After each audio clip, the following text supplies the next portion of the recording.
Olá, minha amiga, meu amigo. Hora do nosso encontro nesta quinta-feira, 7 de agosto. No 7 de agosto, em 1879, nos campos de cima da Serra, no Rio Grande do Sul, em Vacaria, caiu, segundo os registros, acumulou-se 2 metros de neve.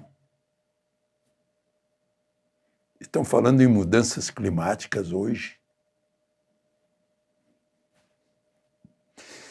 Bom, em 1942, Natal, Parnamirim, começava a ativar-se, num dia como hoje, ativou-se a base que foi o Trampolim da Vitória. Era um dos aeródromos mais movimentados da Força Aérea Americana. Foi um acordo entre Brasil e Estados Unidos, que depois englobou uma siderúrgica no Brasil. Meu Deus, como demorou, né? Getúlio Vargas e Roosevelt se encontraram lá em Natal, num encontro memorável. E a conquista a retomada do norte da África das forças alemãs foi graças a esse saliente nordestino que catapultou o material bélico para o norte da África. Interessante, é uma história imensa, muito interessante. Dos que voltaram feridos, os que foram sepultados em Natal e morreram no hospital, os que casaram em Natal, né? Foi uma mudança social. E dizem que foi de lá que surgiu o forró, que eles faziam festas e davam um aviso for all, para todo mundo, né? Omnibus. É isso. Então, lembre-se de se inscrever e, ao final, de deixar o gostei ou não gostei. Vamos à conversa de hoje, que foi mais um dia interessante.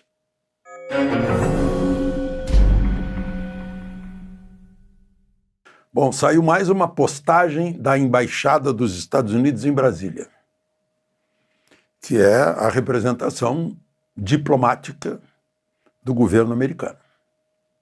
A postagem diz o seguinte: o ministro Moraes é o principal arquiteto da censura e perseguição contra Jair Bolsonaro e seus apoiadores.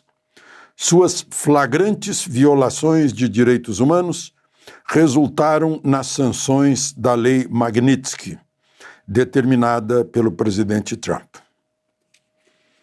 Eu fico me imaginando qual seria o motivo de mais essa nota, como que a reafirmar o que já aconteceu e a lembrar dessas violações. Será que é um aviso que antecede a mais uma dose da Lei Magnitsky? Ontem eu falei para vocês, o que se sente no Supremo é que talvez a próxima pessoa a ser atingida, e não foi atingida expressamente, seria a advogada que é casada com o ministro Moraes e que mantém o escritório de advocacia, a banca de advocacia da família, com contas, né, cada vez maiores, na medida em que há essa ligação familiar que não é incomum, né, de familiares muito próximos a ministros do Supremo manterem bancas de advocacia, com atuação em tribunais superiores. Eu procurei nos jornais a repercussão, que eu achei gravíssima, o depoimento de Mike Pence, que foi o diretor de informática do Departamento de Estado no primeiro mandato de Trump. Ele disse que a CIA ajudou, que através da USAID, né, que ajudou, pagou agências brasileiras que faziam censura, desmentidos nas redes sociais, etc., né? E isso confere com o que o próprio ministro Barroso já anunciou espontaneamente, dizendo que que a corte teve a ajuda do governo americano para impedir que fosse estabelecido um governo ditatorial no Brasil, etc. É muito grave, né? Porque é um país estrangeiro numa eleição nossa. E a gente está falando aí em soberania, discutindo soberania, no momento em que Trump aplica uma tarifa lá nos Estados Unidos sobre produtos brasileiros que entram lá. Não é sobre produtos brasileiros ao saírem daqui. Né? Bom, vocês acompanharam ontem à noite, eu não fui dormir antes de a coisa se acalmar na Câmara dos Deputados, acabaram abrindo os trabalhos.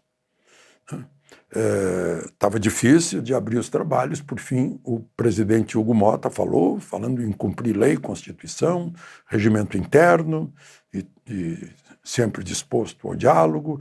Anunciou-se depois que tinha havido um acordo, e não houve o acordo.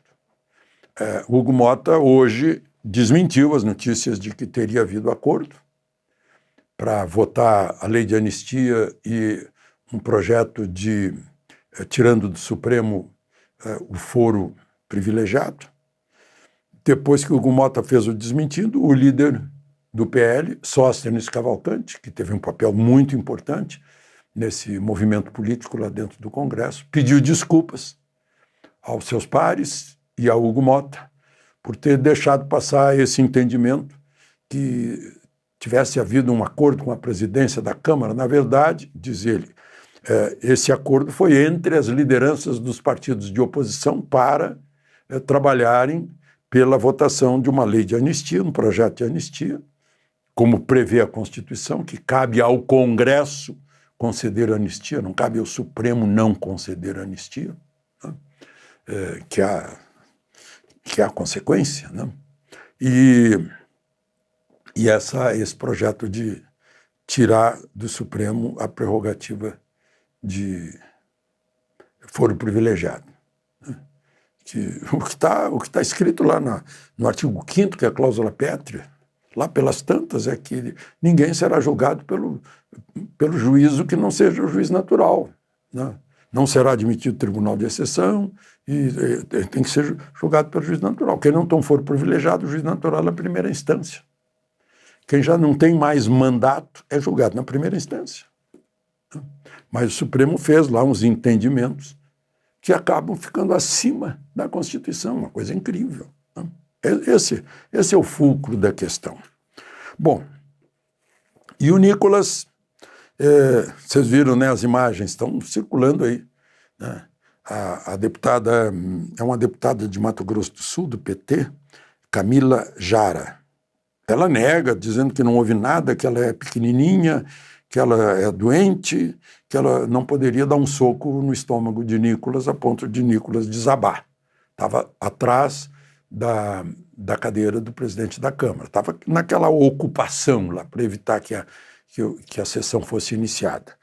E lá eu até pensei que ele talvez tenha deixado cair o celular e se abaixou para agarrar o celular enquanto ela balançava o corpo. Né?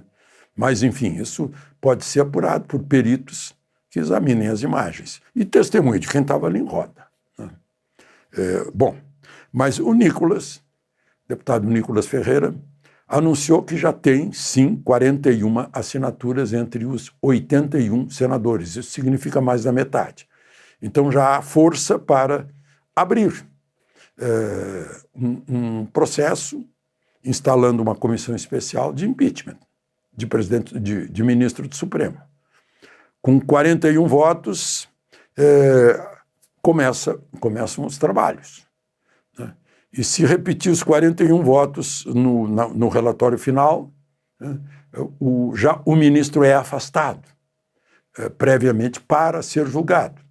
No julgamento precisa de 2/3 dos 81 senadores, que significa 54. Dos 41 que Nicolas diz que já tem, para 54 são 13. Eu pego a lista dos chamados indecisos, que não disseram nem que sim nem que não, E são 21. Então, teriam que aparecer 13 desses 21. Eu tive dando uma olhada nos 21, não parece ser fácil. Entre os 21 está o Ciro Nogueira, esse é fácil, né? Está lá o Romário, tem mais uma senadora do PL, né? Mas, enfim, é uma contagem complicada. E o mais complicado de tudo é que o presidente do Senado, Davi Alcolumbre, tem dito que, enquanto ele for presidente do Senado, ele não vai botar, não vai abrir essa questão, esse julgamento. E hoje ele chegou a dizer que, ainda que tenha 81 assinaturas, eu não abro. Ou seja, inclusive a dele, né? Ele se contraria ou esqueceu de fazer as contas, né? Mas, enfim, é isso. E aí, pois é, com tudo aquilo, eu citei o Mike Pence, mas eu não vi a repercussão que deveria ter nos jornais. Não vi, interessante. Já está com um abafa. Então, eu aviso aí as minhas amigas e meus amigos, não acreditem mais em quem escolhe o que você pode saber, o que você não pode saber no órgão que está informando você. Foi um depoimento importantíssimo de um caso gravíssimo, em que, claro, deveria ser ouvido também alguém, ministro-presidente Supremo, por exemplo, né, pelo órgão que fosse publicar, ou que dissesse, ninguém no Supremo se manifestou a respeito dessas denúncias aí que eu já falei aqui hoje na nossa conversa. Bom, e só para encerrar um caso aí que não tem como eu deixar de conversar com você sobre isso. O Tribunal Superior Eleitoral decidiu hoje que a próxima lista tríplice para indicação de uma vaga no Tribunal Regional Eleitoral do Rio de Janeiro só vai conter mulheres, ou seja, advogadas mulheres. Para que haja, estava escrito lá, alternância de gênero. Aí eu fui para biologia que eu aprendi. Nós somos hominídeos. Quais são os nossos gêneros para ver alternância? Alguns eu sei de cabeça, né? O Homo habilis, o Homo rudolfensis, o Homo erectus, o floresiensis. Esse Naledi eu não sabia, do gênero Heidelbergensis, né? A descoberta lá em Heidelberg, o Neandertal, e os sapiens, que somos nós. Eu prefiro que sejam todos do mesmo gênero sapiens, porque isso coincide com o que está estabelecido na Constituição, porque não fala em gêneros. A Constituição fala em notável saber jurídico e moral ilibata, idoneidade moral. É isso que é exigido. De Brasília, Alexandre Garcia.